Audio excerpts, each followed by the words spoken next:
Hello, আজকে আমরা দেখব খুবই গুরুত্বপূর্ণ একটা ব্যাপার, সেটা হলো অন পেজ এসইওর জন্য আমাদের যা যা জানা লাগবে সবকিছু। সো আমরা যখন আর্টিকেল পোস্ট করছিলাম, আমি অনেস্ট গল্ফার্সে যাই। আমরা যখন আর্টিকেল পোস্ট করছিলাম সাইটে, তখন আমরা অন পেজের অনেক কিছু দেখেছি।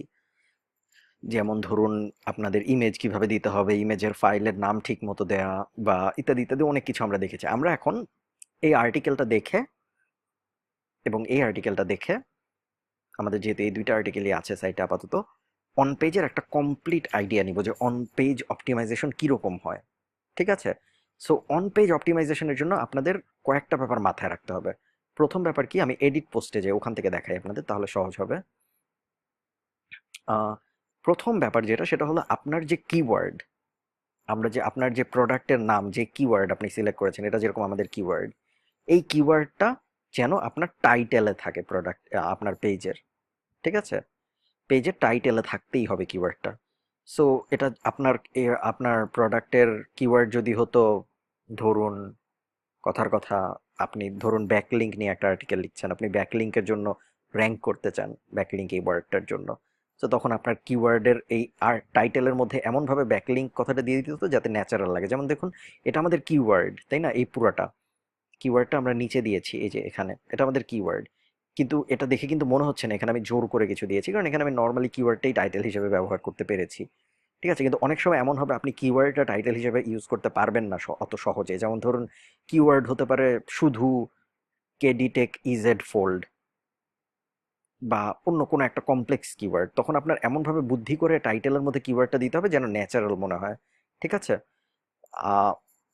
সেকেন্ড যে ব্যাপারটা, সেটা হলো কিওয়ার্ডটা পুরাটা আপনার ইউআরএল এ দেওয়ার চেষ্টা করবেন।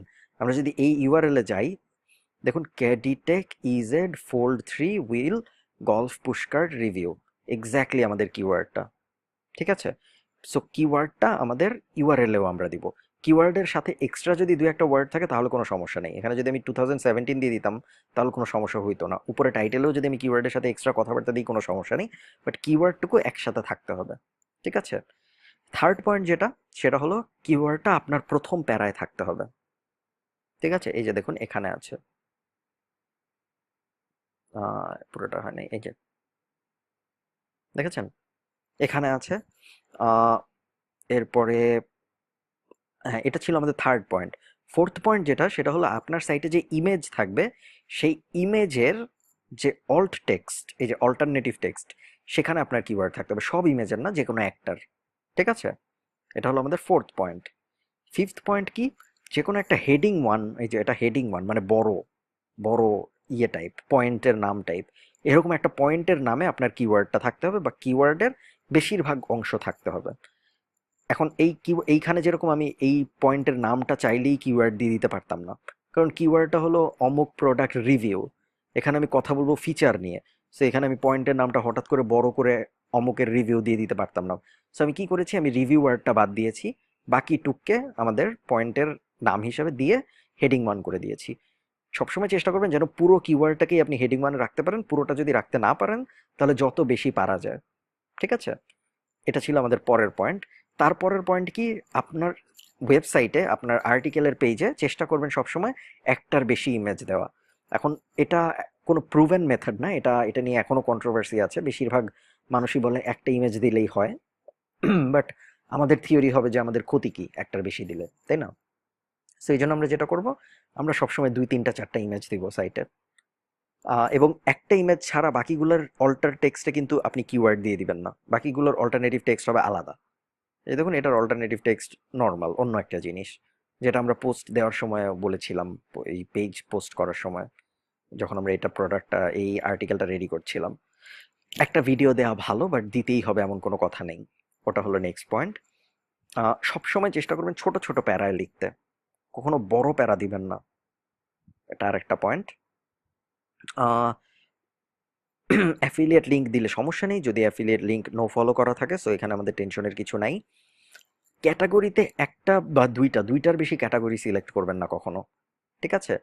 এটা ছাড়াও আমরা আর্টিকেল পোস্ট দেওয়ার সময়ও বলেছিলাম যে সবসময় নর্মালি বাইরের, এটা না, নর্মালি আপনি চেষ্টা করবেন ন্যাচারালি লিঙ্ক করতে।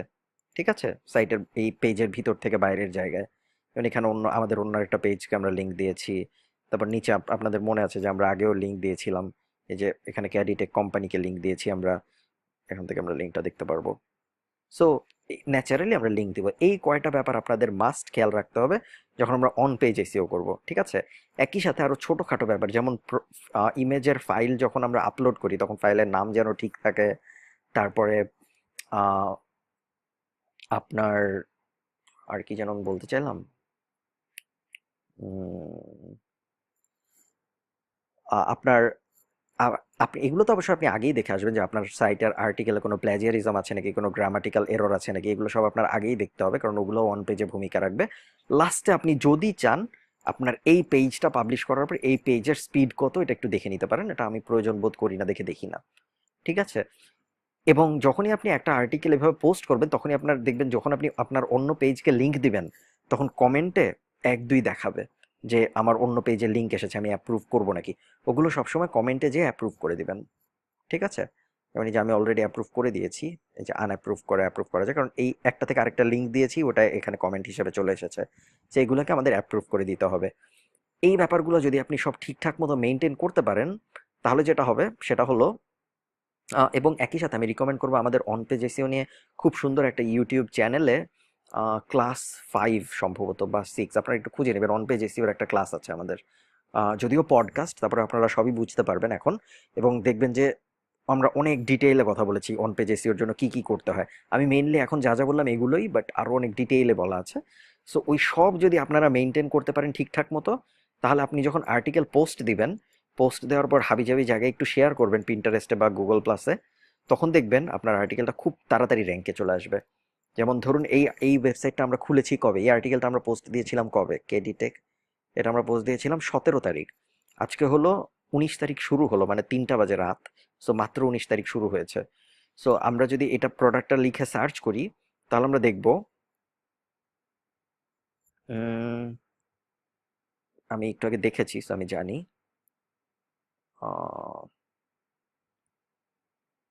থার্ড পেজ,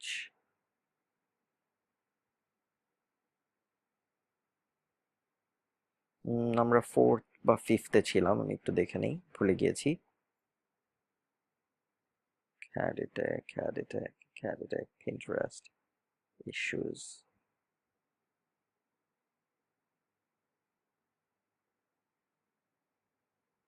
ওকে, আমরা একটু সেকেন্ডে দেখি।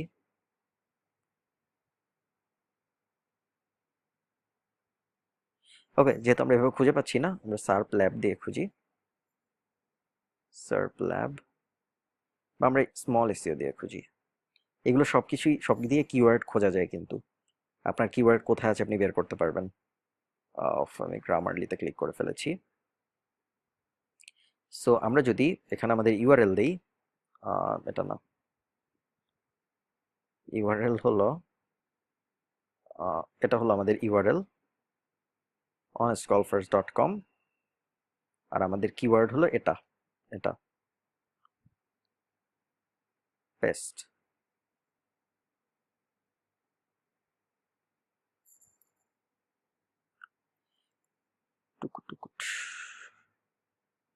ওকে, সো থার্ড পেজের নিচের দিকে ছিল, আমরা খেয়াল করিনি সম্ভবত।